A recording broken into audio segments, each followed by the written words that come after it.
International Video Network welcomes you to Alaska.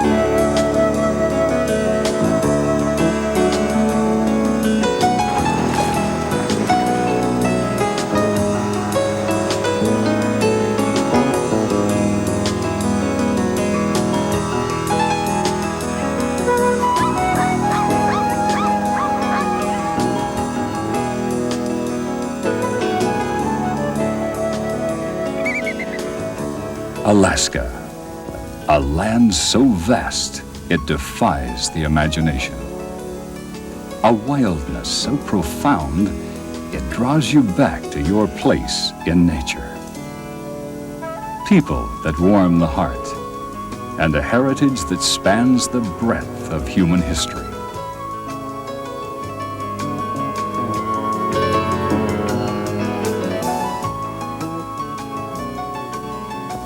Alaska's every dimension stretches the imagination, from its 30,000 miles of convoluted coastline to its countless unnamed peaks. Covering an area 1/5 the size of the continental United States, Alaska's rich geological heritage includes 17 of the 20 highest mountains in the United States, half the world's glaciers, 3 million lakes, and 3,000 meandering rivers. Alaska is a land of surprises. To many people, Alaska means snow, ice, and cold. But to those that know her, Alaska also means long summer days that produce some of the world's largest vegetables. It is a land not of igloos, but of Russian churches and European villages. It is a land not only of log cabins, but of high-tech skyscrapers and state-of-the-art communications. Visitors expecting to observe nature in Alaska may find out how much a part of nature they are when they observe a grizzly bear picking up their scent in the wild. The unexpected seems to be the norm in Alaska. It's not uncommon to find people fishing at midnight, or to see a sunset at noon. In some places, the summer sun never hits the horizon. And in winter, the northern lights can turn the sky into a dazzling display of dancing illuminations.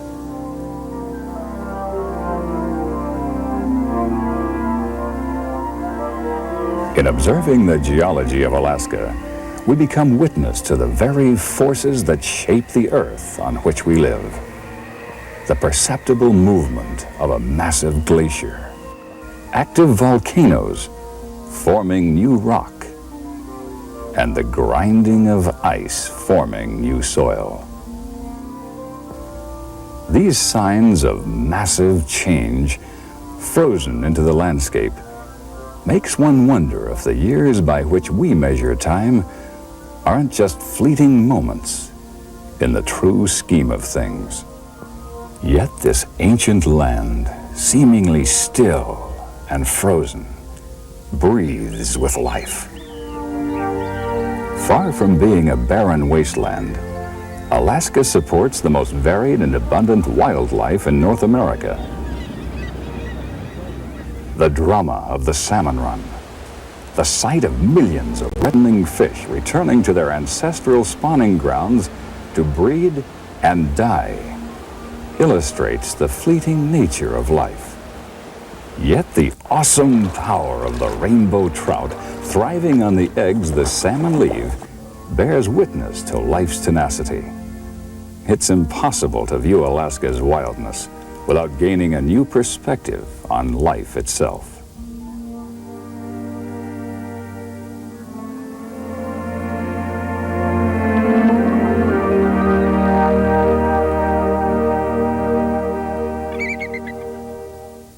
The majesty of Alaska's diverse wildlife is matched by the equally fascinating diversity of its people. Modern Alaskans have one thing in common. Every one of them is here by choice. The more recent arrivals have come here to partake of Alaska's many economic opportunities, or to enjoy the freedom and contact with nature the Alaskan lifestyle affords. In addition to the modern Alaskan, the Eskimo, the Indian, and the Aleut have maintained their cultural identity in small communities scattered throughout the 50th state. The indigenous natives, the Indians and Eskimos, whose aboriginal homeland this is, have fared better than their cousins to the south and are committed to preserving the values of their native cultures. The very size of Alaska encourages diversity in its people. Many communities remain isolated by distance and terrain. And it's this same isolation, the empty spaces on the Alaskan maps, that visitors to Alaska find irresistible. The major highways cover only a small portion of the state, and of these, only a few are open year-round. Many towns are accessible only by plane, or in the case of some northern coastal towns, by barge during the summer months. The airplane plays a major role in all aspects of modern Alaskan life. Owning a small plane is not a luxury reserved for the wealthy, but a commonplace necessity. One of 3 Alaskan citizens has a pilot's license, giving the state more private pilots per capita than anywhere in the world. And instead of a main street, many communities have an airstrip down the center of town. It would be difficult to see very much of Alaska without spending some time in a small plane. Charter air services are readily available throughout the state. Fly-in fishing trips are popular and provide the wilderness experience of a lifetime for the adventurous angler.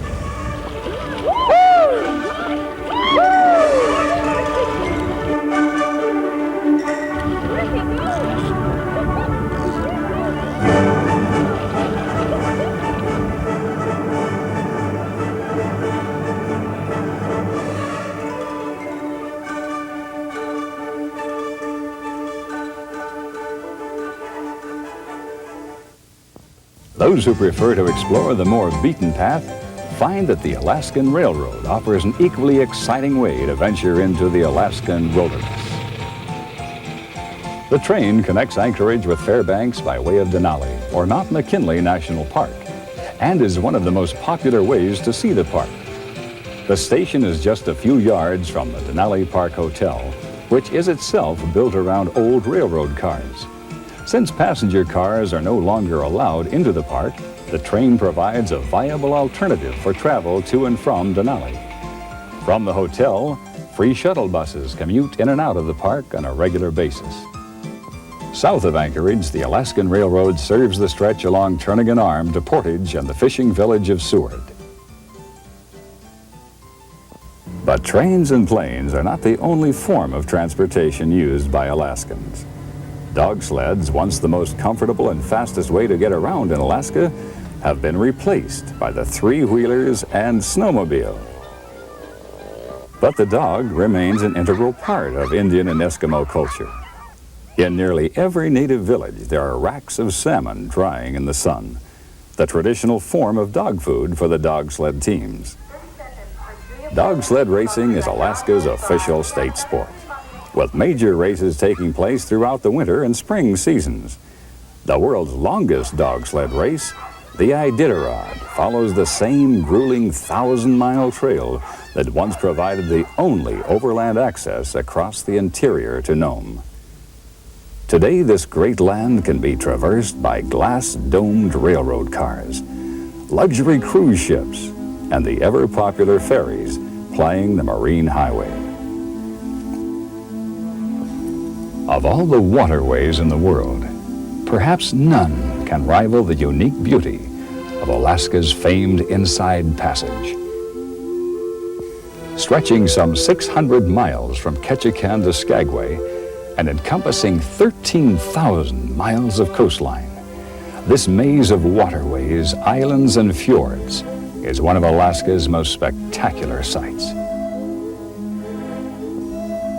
Here on the Inside Passage, our everyday world dissolves, and we enter a seaborne planet on which forested islands seem to float, a world where the watery fingers of fjords stretch out to distant glaciers.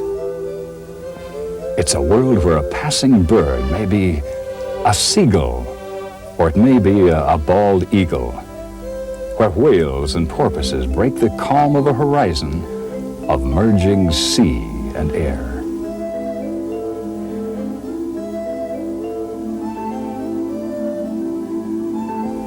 The summer sunset in Alaska seems to last forever, and there's no better place to enjoy it than from the deck of a boat on the Inside Passage.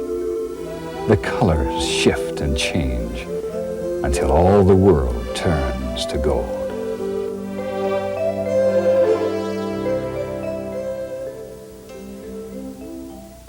The town of Ketchikan is the first in a string of Alaskan communities accessible only by sea or air.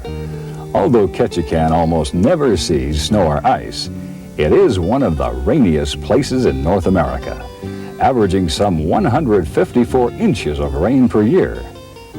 Despite the rain, Ketchikan is a popular vacation spot, due in part to its outstanding sport fishing and its close proximity to the lower 48. Years before the present town was here, this was a fishing camp for Haida and Tlingit Indians who left a visible legacy of their proud culture. These mysterious, awe-inspiring totem poles, combining both human and animal forms, are genealogies, stories of family deeds.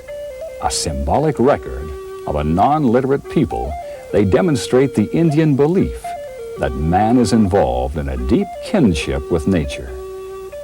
The totemic animals, the raven, the bear, the shark, the wolf, and the eagle, are not just animals, but true relatives on this earth. A lot of times there's a pride that is involved in being native and being an Indian, and that has kind of been lost. Carving is kind of considered a lost art, but the whole idea is to try to revive it. I think it's very important to try to develop or pass on or even inspire some of those individuals that are that have a little interest in carving.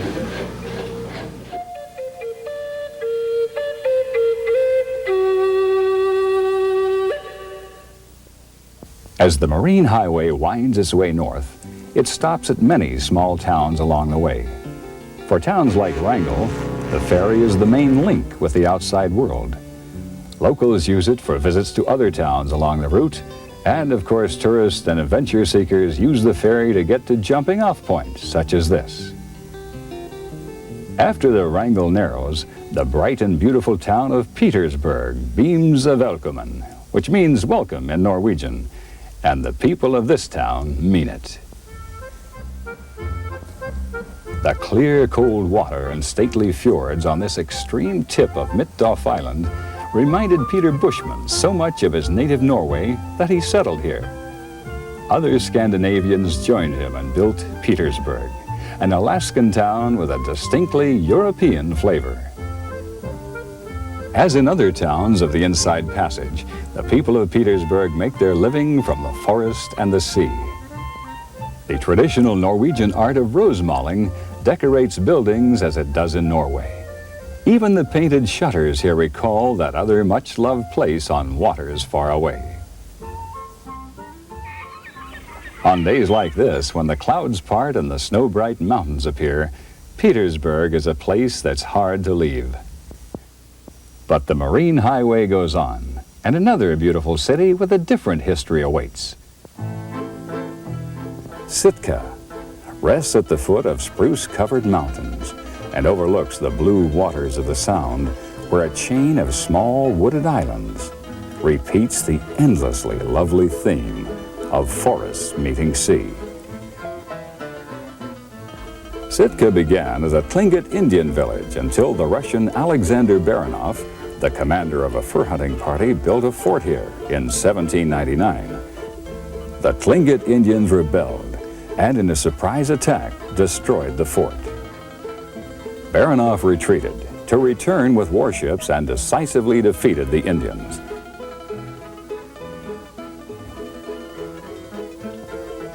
Baranof then built a castle on this hill, but only the cannon remains today.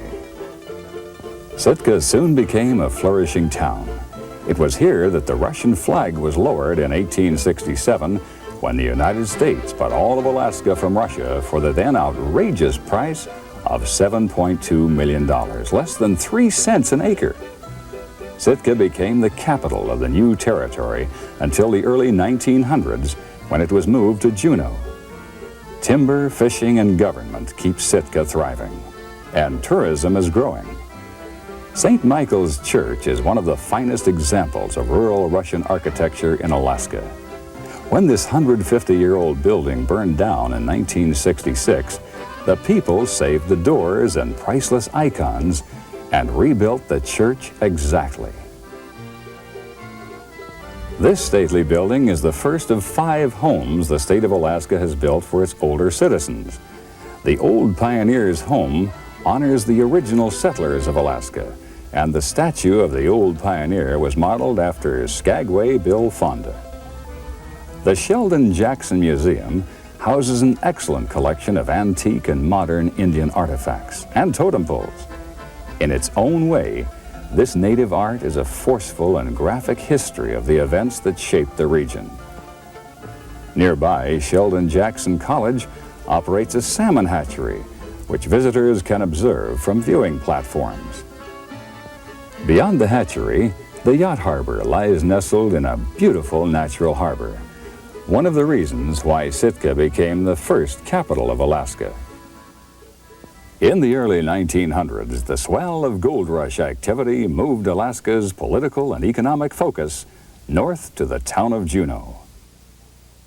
Juneau is a busy, modern city thrust against a 15,000 square mile ice-capped range of mountains with water on the other side. In Alaska, nature dwarfs human achievement, and yet up against these elemental forces, the people persist and even thrive. Not only do they thrive, they have fun. Juneau still has the rollicking energy of those 2 miners, Joe Juneau and Richard Harris, who discovered gold here in the 1880s. In the 1940s, the mines closed, and government replaced mining as the chief occupation.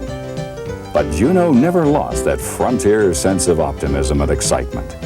There are, of course, all the modern buildings that one would expect in a state capital, but the real flavor of Juneau is that of the Old West.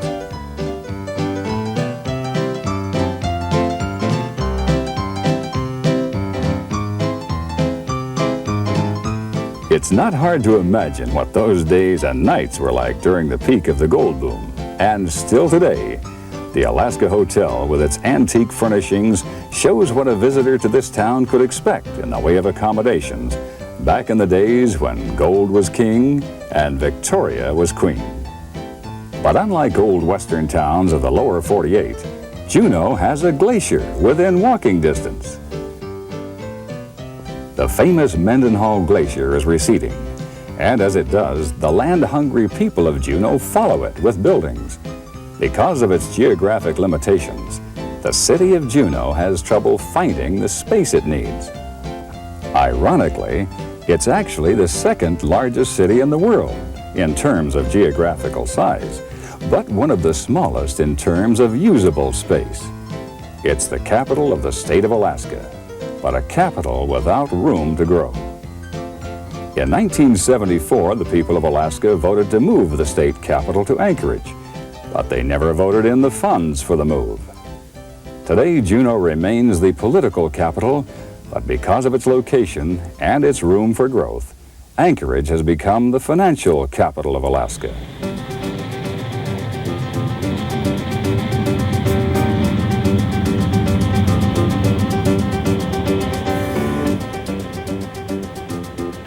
To any big city dweller, Anchorage seems like a small town. Yet fully half the population of this immense state resides here. This gives you some idea how sparsely populated the rest of the state is. Despite its small size by lower 48 standards, Anchorage has its share of city hustle and bustle.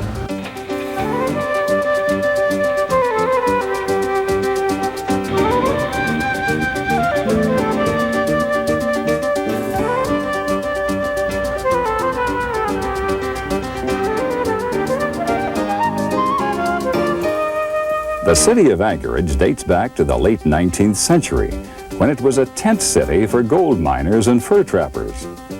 Fur trapping is still a major industry in Alaska, and Anchorage is the central marketplace for some of the most exotic and high-quality furs in the world.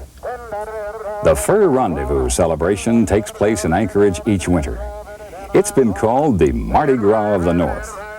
It evolved from a gathering of fur trappers to a rip-roaring celebration which features such delightful events as outhouse and canoe races.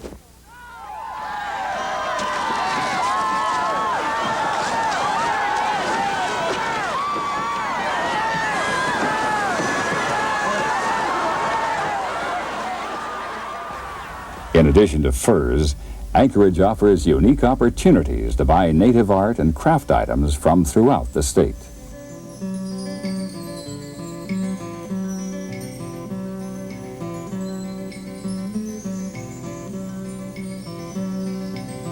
To the Alaskan native, art was and is a way of life. Every object used in the routines of daily life was turned into an object of art. Scrimshaw, ceremonial masks, and ivory carvings are but a few of the art forms available in these shops.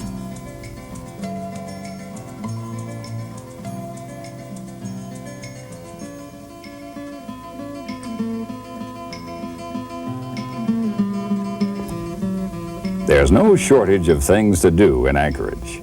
For the more adventurous spirit, an evening balloon ride provides an unforgettable experience.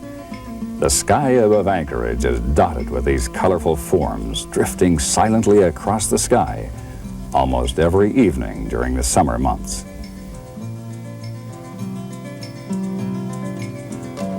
Many prefer to stay closer to the ground and see Anchorage from the second story of one of the free double-decker buses serving the city. One of the more popular day trips from Anchorage follows the Seward Highway along Turnagain Arm past the Potter Point State Game Refuge on the way to Portage Glacier.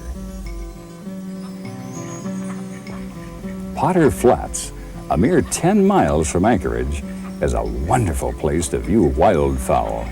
Over 130 species of migratory birds feed and nest here. The road to Portage Glacier also passes several areas where salmon spawn in creeks adjacent to the road. Just inside the park, a viewing platform extends out onto the water for a bird's-eye view of this natural spectacle. Portage Glacier itself is one of the most photographed spots in Alaska.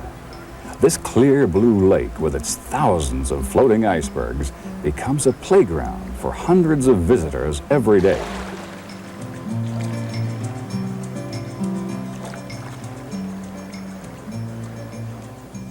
Some 70 miles south of Portage Glacier, the highway and the Alaskan Railroad end at the foot of the Chugach Mountains and the port town of Seward. Seward has been an important connection to the outside world since it was founded in 1903. These pilings are all that remain of the original cannery and port facility after the 1964 earthquake. But the port was rebuilt and stands today as one of the best equipped fishing ports in the western United States. In addition to its extensive commercial fishery, Seward is one of Alaska's favorite spots for ocean sport fishing. The salmon in Resurrection Bay are sometimes so thick they seem to push each other out of the water. But there's more to do than fish in Seward. The Kenai Fjords National Park offers some of the most beautiful scenery and abundant wildlife in all of Alaska. Several private charters take visitors on day-long trips from Seward into this relatively new national park. And the experience is unforgettable.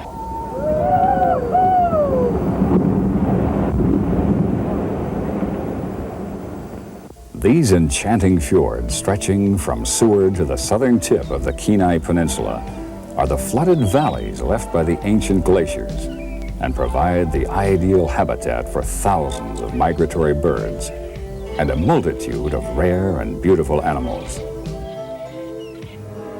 As the boat rounds the point of each new bay or fjord, a unique and stunning panorama unfolds. Majestic bald eagles nest on the isolated islets left by the weathering of surf and wind. Dramatic rock arches jut out of the azure waters, framing the distant glaciers and echoing the sounds of the surging swells.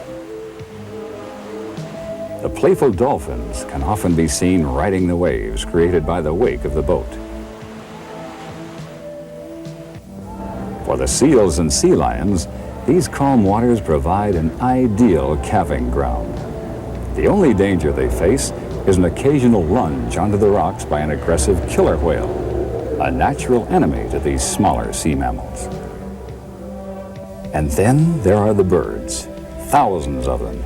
Over 175,000 birds of some 18 species, including the famous puffin, make their nests here every year. Sea otters are perhaps the most lovable of all the seagoing mammals.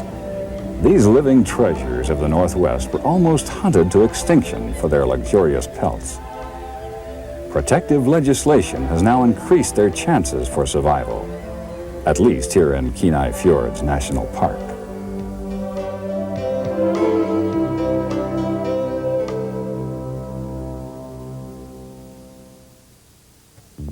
At the southern tip of the Kenai Peninsula is Homer, a commercial fishing port that has become popular with sports fishermen and campers alike. Perhaps best known for its great halibut fishing, Homer also boasts wonderful salmon, trout, crab, and shrimp fishing. Much of the town is located on a 4.5-mile spit of land that juts out into Kashimak Bay. On one side of the spit lies the harbor, home of a large commercial fishing fleet and some 80 sports fishing charter boats and hundreds of small private craft. Homer is one of the favorite places to fish for Alaska's famous giant halibut. Fish over 100 pounds are common, and very few fishermen are disappointed in these halibut-rich waters. The beach across from the harbor provides a clear view of St. Augustine, an active volcano that last erupted in 1986, spewing ash over much of this area. Nearby, the Valley of 10,000 Smokes on the Alaskan Peninsula provides a close look at an area of active volcanic activity. Beginning 100 miles southwest of Homer, this area is the site of a massive volcanic eruption which occurred in 1912. The explosions that created this moonscape were so immense that they were heard 750 miles away in Juneau. This area is also one of the most popular sports fishing regions in Alaska, if not the world. The Alaskan Peninsula is almost entirely devoid of roads, and the bears make the trails.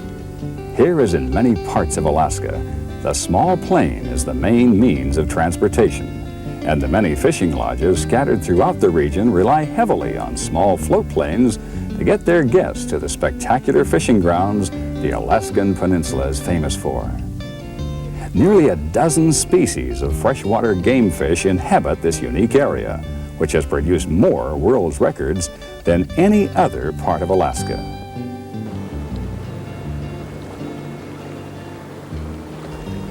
The Bristol Bay Basin is home to the largest sockeye or red salmon runs in the world. Each summer, millions of mature salmon averaging 8 pounds migrate back to Bristol Bay tributaries to spawn. Following the call of some ancient instinct, the mature fish swim up their native rivers from the ocean, across the lakes, and into the smallest creeks to the place of their birth. Upon reaching their breeding grounds, the salmon mate, spawn, and then die, leaving their flesh to fertilize this delicate ecosystem. The trillions of eggs spawned on each streambed become a prime food source for predatory fish such as this fat rainbow. Iliamna Lake, the second largest lake in the United States, is the nursery for what are thought to be the largest rainbow trout in the world. Pound for pound, these rainbows put up a better fight than any other game fish.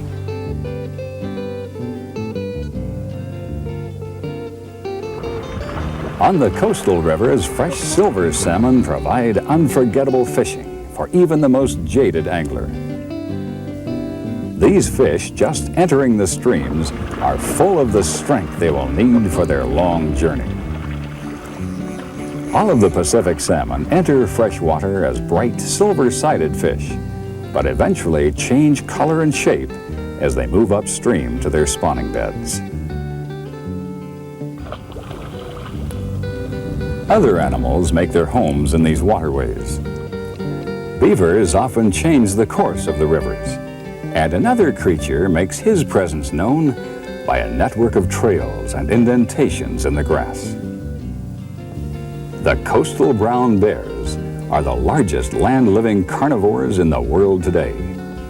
The Alaskan brown can weigh up to 1,300 pounds and can grow to 8 or 9 feet in length. Although they are cousins of the grizzly, the coastal bears are much better tempered and present little or no danger to prudent visitors. During the fishing season, these magnificent creatures are completely preoccupied with eating and scarcely seem to notice their human visitors as they devour fish after fish, storing up to 1/3 of their body weight in rich protein for the coming winter. One of the most popular places to watch the activity of bears in Alaska is here at the Brooks River. This short river is the site of several extensive salmon runs and the predictable return of large numbers of bears each summer.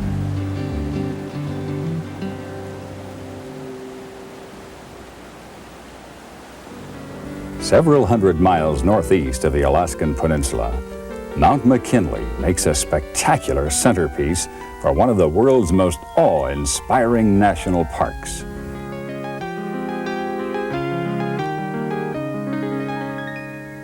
Nowadays, more often called by its original Athabascan name, Denali, meaning the high one, this largest mountain in North America is the proud pinnacle of the 600-mile Alaskan range. Due to its immense size, Denali affects the local atmospheric airflow patterns and actually creates its own weather systems. As a consequence, the mountain is often shrouded in clouds and hidden from view within the park, while it can be clearly seen from hundreds of miles away. The 90-mile road leading into the heart of the Denali Wilderness area offers easy access to what is truly one of the most dramatic wilderness experiences left anywhere in the world.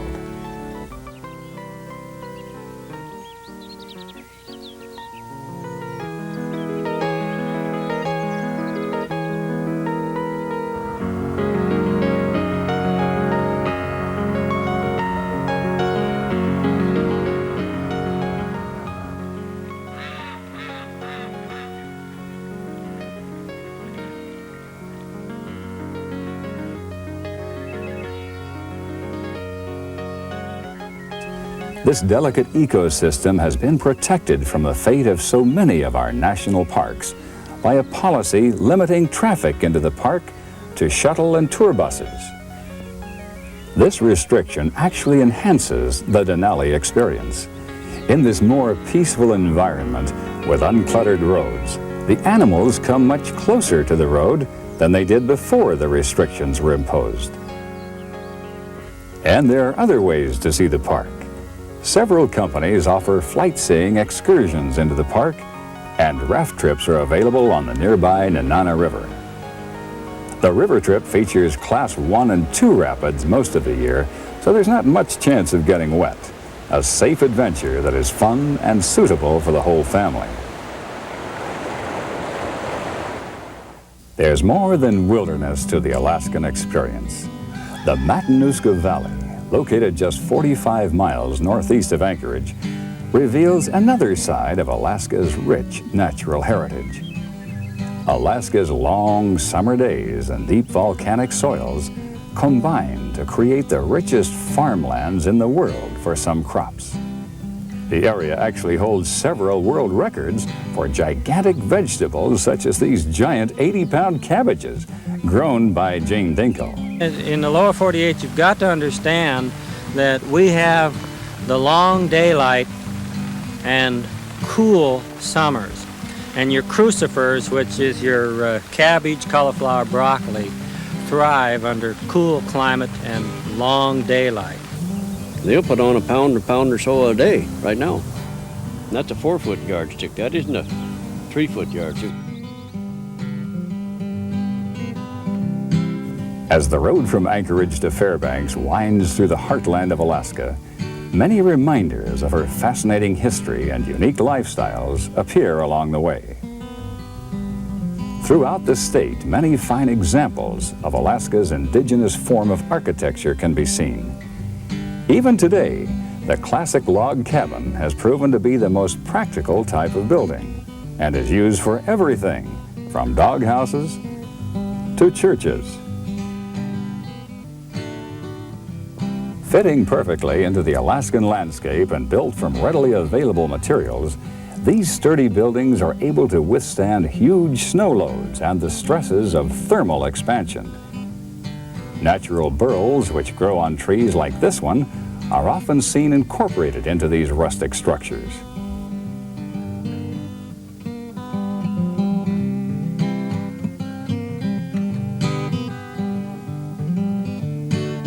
Alaska's northernmost major commercial center is the town of Fairbanks. Once a booming gold rush town, modern Fairbanks still sits on Alaska's frontier. It's the home of the University of Alaska and a jumping-off point for activities in the roadless north. The university is a research center for Alaska's agricultural and technological development and the site of one of the state's most prestigious museums. The Fairbanks Museum houses elaborate displays on native Indian and Eskimo culture, wildlife and technology. These exquisite examples of ornate apparel were fashioned from the many natural materials available to the native Alaskan. The beauty and craftsmanship of the artifacts on display here reflect a worldview that is as worthy of preserving as the endangered species that once shared this great land with its first human inhabitants.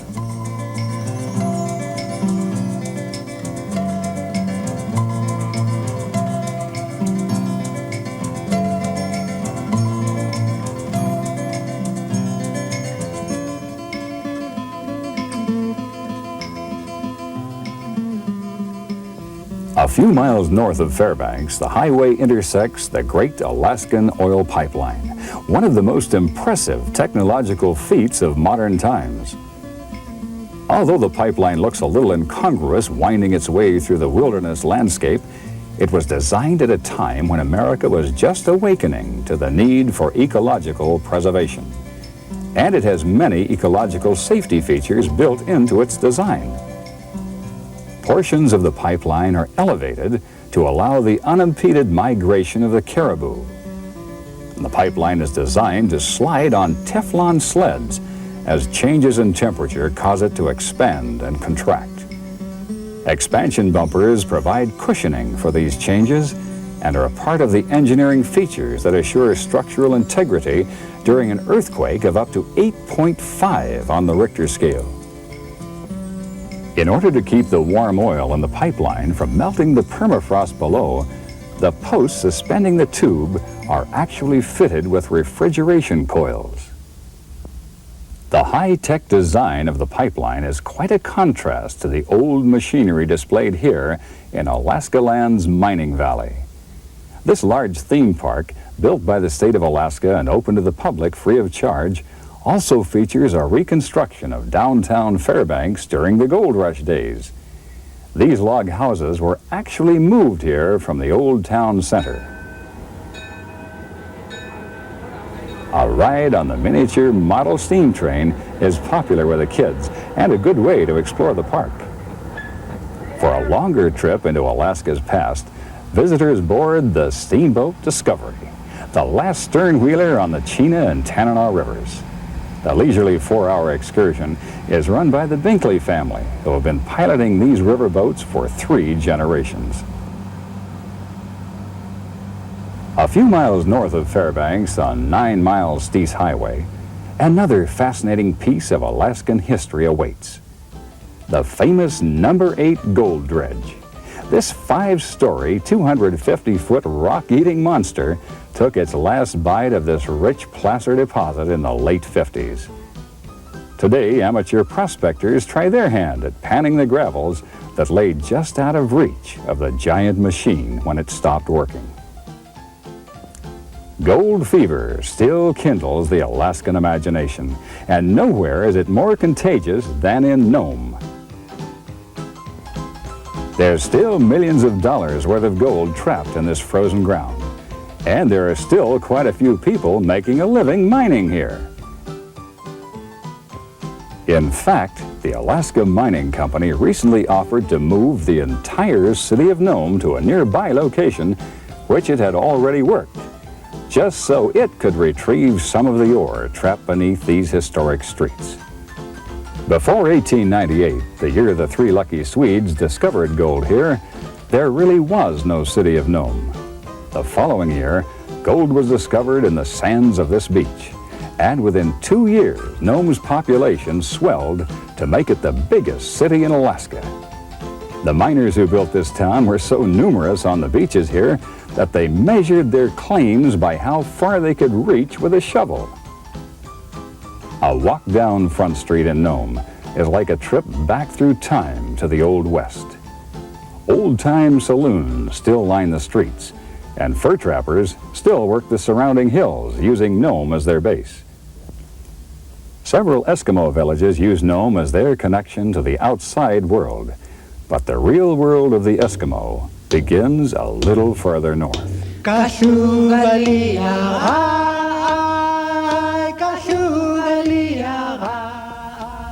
Kotzebue is a town of a little over 2,000 people, 80% of them Eskimo, and still basically a subsistence culture. This is a harsh, wild place at the end of the earth, pressed against the cold Arctic Sea. Hunting and fishing are primary sources of livelihood. Kotzebue sits on a peninsula near the location of the ancient Bering Land Bridge, which was the route of those earliest Americans on their trek from Asia to this new land. There is archaeological evidence here of settlements going back for millennia. It's this historical perspective that gives the native people of this region the strength to resist the pressures of an imported culture and to preserve their own ways. We've lived in this area for thousands of years. This is an ancient living area for the Inupiaq people, and we've lived in harmony with nature. We've lived pretty much in harmony with ourselves, and we believe that the values that we currently have are going to allow us to continue to live here in harmony with nature and one another. The native people here have a true resource in their own proven traditions. Modern cultural innovations are accepted when they serve a purpose, but there is an increasing awareness that for a hunting and gathering people, the old proven ways work best. Here in this living museum of the Arctic, the elders of the village preserve knowledge of this endangered culture to share with visitors who get an unusual opportunity to observe the native culture.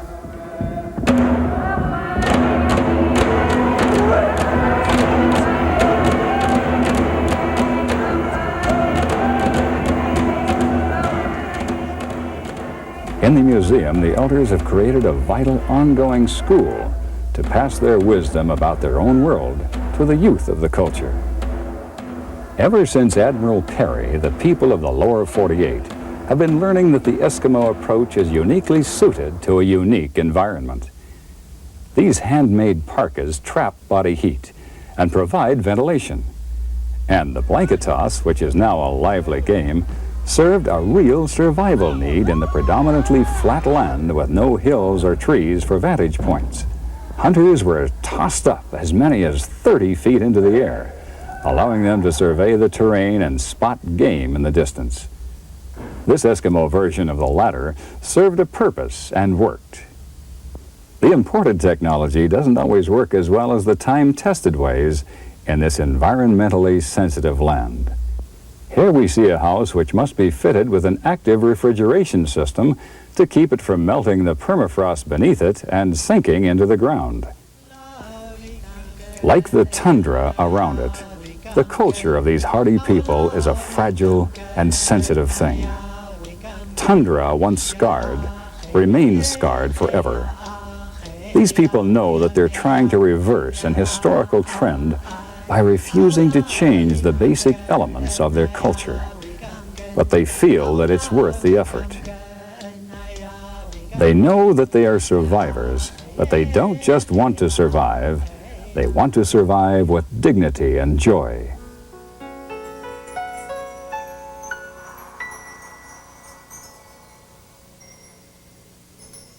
And as it is with the Eskimo, struggling to maintain their culture while integrating into the modern world, so it is with all of Alaska.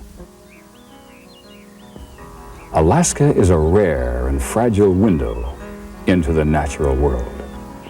A world where every living thing lives in harmony with the powerful forces of nature.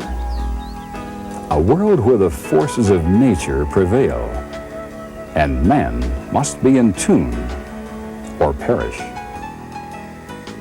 Visitors fortunate enough to experience this wonderful place would do well to experience it on its own terms, without imposing their own day-to-day values on this unique and precious experience. Although one can bring modern creature comforts along, everyone who visits this raw and wild land finds themselves roughing it just a bit. For some, that may mean sleepless frostbitten nights on an ice field at the foot of Mount McKinley. For others, it may mean a lukewarm shower, a dirt road, or an evening without television. Part of the magic of Alaska is that her most profound experiences may come when least expected. The beaten path may offer many wonders, but the moments that last forever may sneak up on you like the Chinook winds and linger like an Alaskan sunset.